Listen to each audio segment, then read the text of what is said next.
જય દ્વારકાધીશ મિત્રો. હમણાં જ મારે દ્વારકાથી પણ મિત્રોના ફોન હતા.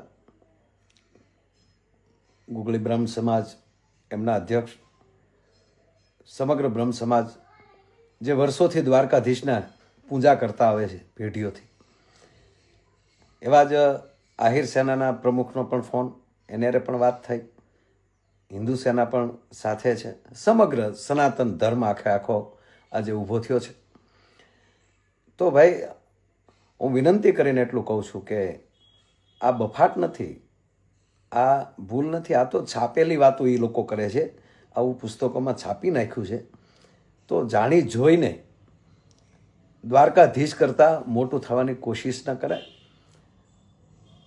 અને પહેલી વાત તો એ છે કે હજી સુધી દ્વારકાધીશનો નેજો જે 52 ગજની ધજા જે ફડાકા મારે છે ને, એવી ધજા હજી બીજા દેવ ઉપર નથી લાગી, બીજા ભગવાન ઉપર નથી લાગી.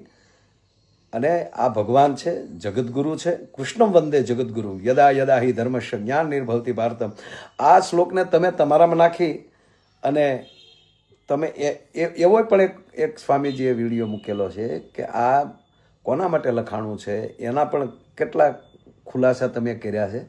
પ્લીઝ પગે લાગીને કહીએ છીએ, સનાતન તોડો નહીં, સનાતનની પૂજા કરો, સાથે રહ્યો.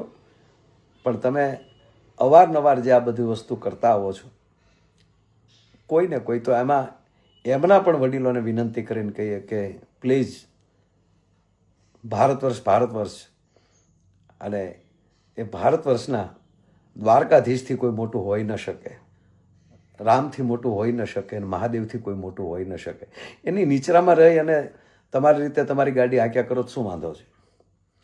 પણ કોઈને કોઈ આવું કાંઈક કરીને આજે સનાતનને દોડવાનું જે કામ કરી રહ્યા છે, એને વિનંતી કરીને કહી છે કે પ્લીઝ કંટ્રોલ રાખો.